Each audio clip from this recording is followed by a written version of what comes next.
Assalamualaikum warahmatullahi wabarakatuh. Perkenalkan, saya Adin Laila Maharani dari kelompok 1 Pasar Modal Syariah.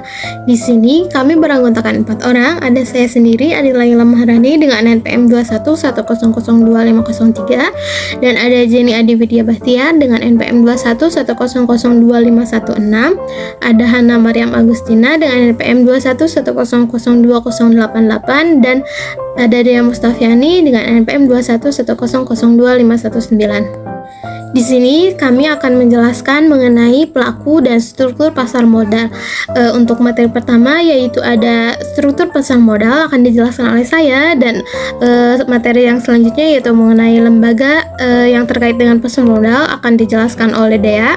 Pelaku pasar modal akan dijelaskan oleh Hana, dan lembaga penunjang pasar modal akan dijelaskan oleh Jenny. Langsung saja masuk ke materi, yaitu mengenai struktur pasar modal. Pasar modal menjadi salah satu sarana terbaik untuk menggerakkan modal yang dimiliki perusahaan untuk meningkatkan profesionalitas sebuah perusahaan. Pasar modal dapat menjadi alat alternatif investasi yang menjanjikan sebuah keuntungan sekaligus menyebar resiko. Walaupun terdapat pelaku pasar modal yang dapat membantu kepentingan investor, tetapi tidak sebanyak yang emiten miliki. Struktur pasar modal tercantum dan tertulis pada Undang-Undang Nomor 8 Tahun 1995 tentang pasar modal, yang menjelaskan bahwa kebijakan di bidang pasar modal mengikuti ketetapan dari Menteri Keuangan. Bentuk struktur pasar modal tingkat paling atas yaitu ada Departemen Keuangan, yang selanjutnya ada Badan Pengawas Pasar Modal, yang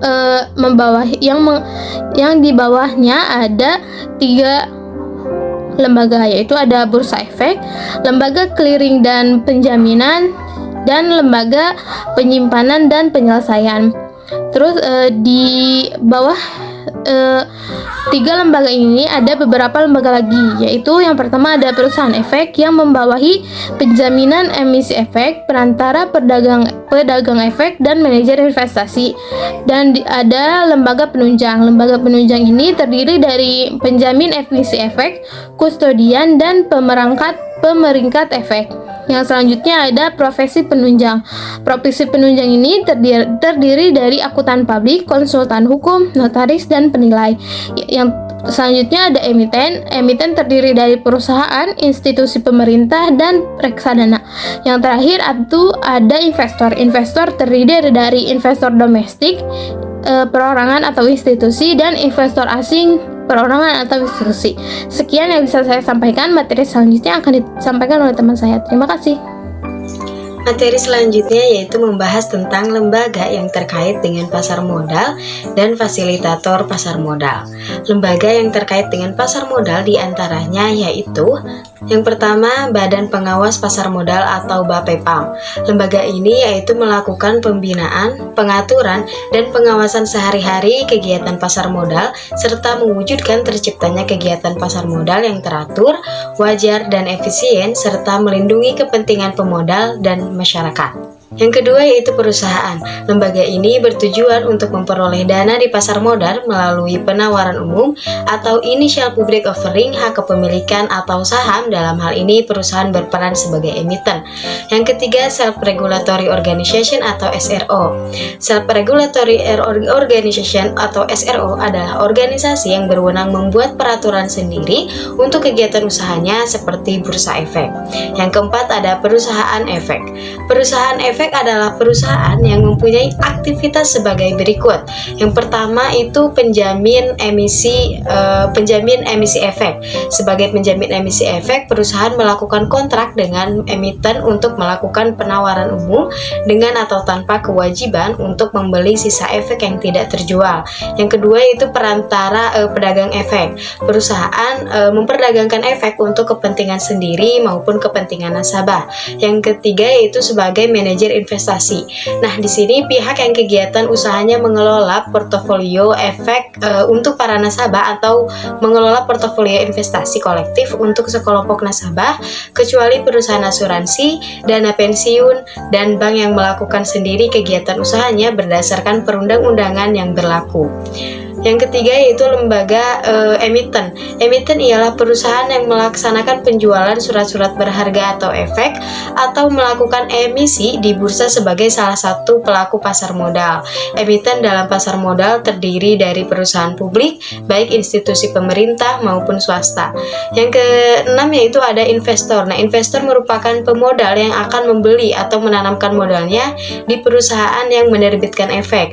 Dalam pasar modal Indonesia, investor terdiri dari investor lokal dan investor asing. Yang ketujuh yaitu ada profesi penunjang pasar modal. Dalam hal ini terdiri dari akuntan, konsultan hukum, penilai, notaris, dan profesi lain yang ditetapkan dengan peraturan pemerintah. Untuk dapat melakukan kegiatan di pasar modal, wajib terlebih dahulu terdaftar di BAPEPAM. Nah, persyaratan pendaftaran profesi penunjang pasar modal diatur dalam peraturan BAPEPAM. Materi selanjutnya yaitu mengenai fasilitator pasar modal. Nah, fasilitator perdagangan pasar modal yaitu lembaga-lembaga SRO atau Self-Regulatory Organization yang terdiri dari Bursa Efek Indonesia atau BEI, Clearing Penjamin Efek Indonesia atau KPI, dan Kustodian Sentral Efek Indonesia atau KSEI. BEI menjadi tempat transaksi efek baik saham, obligasi, dan instrumen pasar modal lainnya dengan menggunakan sistem otomatisasi perdagangan. Investor bertransaksi efek melalui jasa perusahaan efek yang menjadi anggota BEI. Nah, setelah bertransaksi di BEI, efek yang diperdagangkan diselesaikan atau dipindah bukukan secara otomatisasi oleh KPI dan KSEI. Saham-saham, obligasi, dan efek lainnya tidak berbentuk fisik, melainkan berupa data elektronik yang tersimpan di KSEI yang merupakan lembaga penyimpanan dan penyelesaian di pasar modal. Nah, di sini tuh investor bisa memantau data efek miliknya yang ada di sistem penyimpanan KSEI menggunakan SID yang dimiliki investor. SID atau Single Investor Identification adalah nomor identitas tunggal investor yang diperoleh setelah investor membuka rekening efek di perusahaan sekuritas. Sekian yang bisa saya sampaikan. Materi selanjutnya yang akan disampaikan oleh rekan saya. Terima kasih. Di sini saya akan menyampaikan materi mengenai pelaku pasar modal. Kegiatan pasar modal dapat berjalan dengan baik karena adanya pelaku-pelaku yang menjalankan tanggung jawab dan tugasnya masing-masing, sehingga kehadirannya membuat kegiatan pasar modal berjalan bagaimana seharusnya, seperti yang kita tahu saat ini. Berikut merupakan pelaku pasar modal dan tugasnya masing-masing. Yang pertama ada pengawas. Pengawas bertanggung jawab untuk mengawasi seluruh kegiatan di pasar modal. Pengawas berada di bawah arahan langsung Menteri Keuangan, sehingga harus banyak berkoordinasi dengan Menteri Keuangan dalam pelaksanaan tugas dan tanggung jawabnya. Otoritas pengawas pasar modal adalah OJK.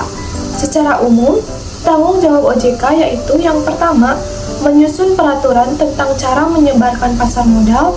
Yang kedua, pengawasan pendaftaran, akuisisi, dan perizinan badan usaha yang ingin menjadi emiten pasar modal.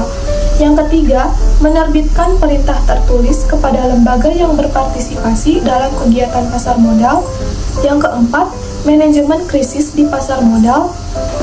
Yang kelima, mengidentifikasi prinsip-prinsip tata kelola investasi, aksi korporasi, serta tata kelola emiten pengawas. Dan yang terakhir, implementasi istilah akuntansi di pasar modal.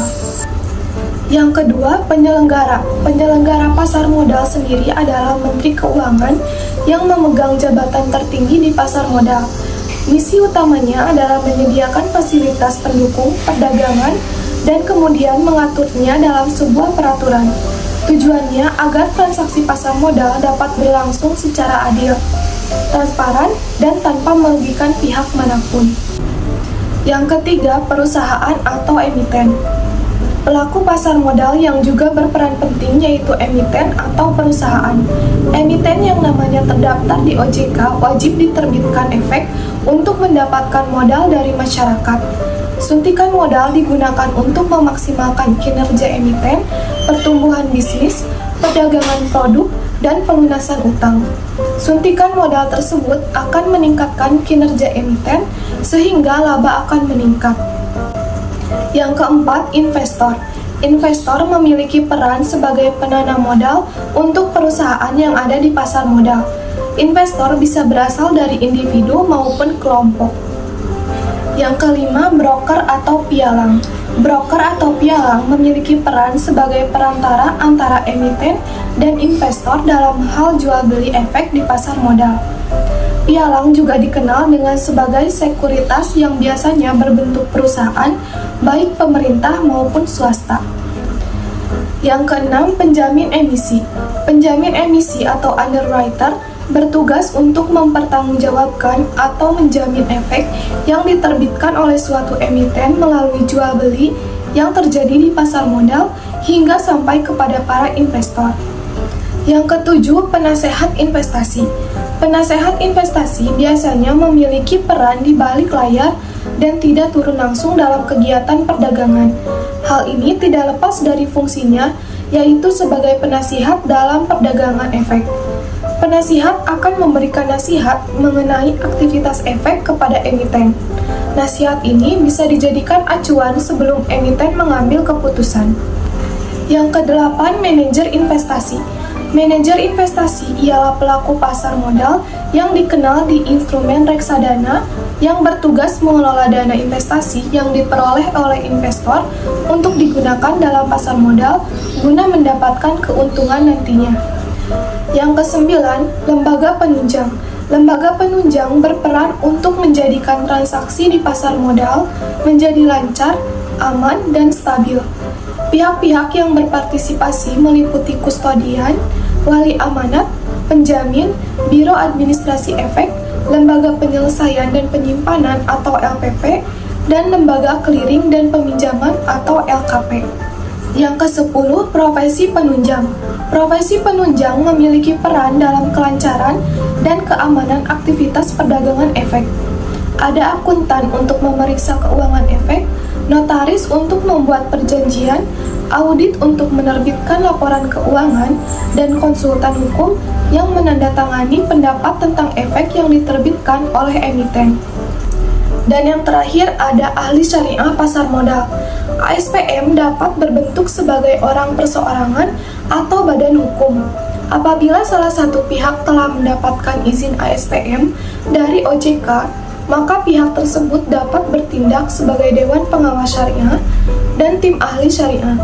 DPS memiliki peran sebagai penasehat, menasihati dan memantau kepatuhan prinsip syariah kepada pihak yang melakukan kegiatan sesuai syariah di pasar modal. Materi selanjutnya itu mengenai lembaga penunjang pasar modal.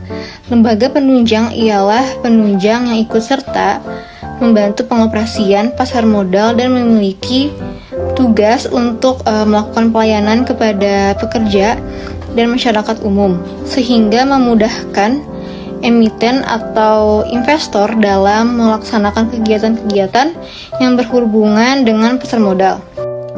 Peran lembaga penunjang modal setidaknya dibutuhkan oleh 5 aktivitas khusus, yaitu yang pertama, perusahaan yang menawarkan efek, durasi penjualan efeknya dibatasi, tetapi menginginkan dana yang diharapkannya dapat diraih dalam waktu yang ditetapkan. Yang kedua, perdagangan oleh efek mengambil tempat yang sudah ditetapkan pada waktu tertentu. Yang ketiga, barang yang diperdagangkan itu cuma surat-surat. Oleh sebab itu disebut juga surat berharga. Surat-surat berharga itu ada kaitannya dengan emiten yang menerbitkannya. Yang keempat, perdagangan surat berharga tersebut bisa dilakukan jika terdapat calon pemodal yang mempercayai perusahaan yang menerbitkan surat berharga tersebut. Dan yang kelima itu kepercayaan kepada perusahaan dapat muncul karena hal-hal yang bersumber dari dalam emiten sendiri, seperti nama baik komisaris, nama baik direksi, kecakapan bekerja secara efisien, kecakapan meraih keuntungan, dan sebagainya. Dalam melaksanakan fungsinya, kedudukan lembaga penunjang ada di antara emiten dan investor. Jasa yang dibutuhkan oleh perusahaan atau investor atau untuk keduanya disediakan oleh lembaga penunjang. Selanjutnya, Biro Administrasi Efek ialah perseroan yang dapat menjalankan kegiatan usaha berdasarkan kontrak dengan emiten untuk pencatatan pemilikan efek dan pembagian hak yang berhubungan dengan efek. Sebagai Biro Administrasi Efek yang telah mendapatkan izin dari Otoritas Jasa Keuangan atau OJK. Biro Administrasi Efek ini memiliki peranan penting dalam menjalankannya administrasi perdagangan efek, baik pada saat pasar perdana maupun pada pasar sekunder. Biro Administrasi Efek ini sebagai lembaga penunjang penyediaan jasa kepada perusahaan dalam bentuk pencatatan dan pemindahan kepemilikan efek.